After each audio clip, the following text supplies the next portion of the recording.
I recently got a chance to play a closed beta for an open-world action RPG called Where Winds Meet. It is already available in China, but is going to be released on the PS5 and PC in Japan, Korea, and Western territories. It is beautiful, has a ton to explore and do, and there is Souls-like style combat that is basically similar to Sekiro and Wolong. It is a NetEase game, and since they are interested in creating large global games, this is an attempt at one of those. The theme of the game is Chinese dynasties and the wuxia martial arts style. It has all the MMO trimmings, and you will be able to play solo or in groups of 4 to explore this large world and fight with melee and ranged combat, including a variety of weapons. The game ran fine except for some reduced frame rates in cutscenes and the occasional stutter, but it seems well optimized and was easy to log in and install. It was 110 gigs though. After a tutorial level where I shot at some bad guys on horseback and fought a large enemy, saving a baby, I made a female character with the creator and didn't mess around with it too much, cause it's pretty robust and I just wanted to jump into the game. I was attacked by a warrior who stole my green pendant. The child was now grown up and very adamant that we start on a journey. After some archery lessons from a random guy, I shot some birds, started down the hill, checked out the scenery, got a map from someone, and learned Tai Chi from a bear. Now that he had outlived his usefulness, I used my new technique to throw him with my bare hands. Bare hands, get it?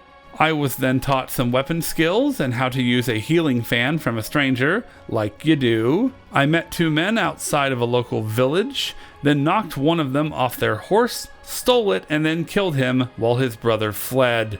In the village, there was a small arena. I fought a guy to get another refresher course on the battle system, learning about how to parry. Then I leveled up some talents like sensing the wind and won some new digs. In the shop, you will eventually be able to buy stuff like a mount, and you will also be able to rate other players' sense of fashion if you want, but I was too busy watching this dancing horse. Although I couldn't figure out how to make my own horse dance. I cried a little.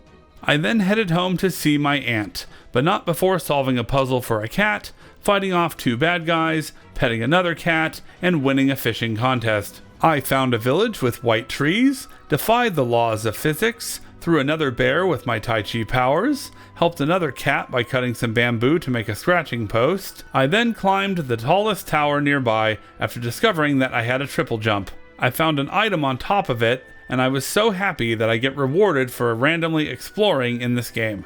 After admiring the view, I went to see my aunt, and served some tea to the local patrons and a mysterious woman. Then I met a medicine lady named Yao to heal a sickness that I've had since my fight with the horse guy.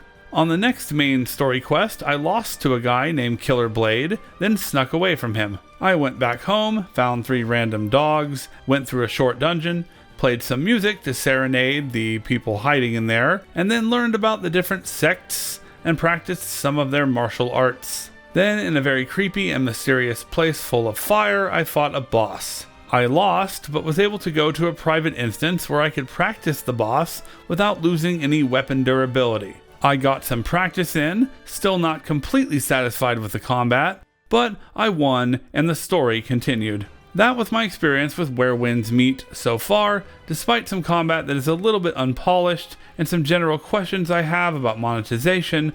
I like the game and will be playing it when it fully releases. You can check out Where Winds Meet on the socials and on YouTube for updates. Thank you to NetEase for the early access to the beta, and if you want more gaming content, including reviews, subscribe to Twisted Banana Productions. This is Dan T, signing off.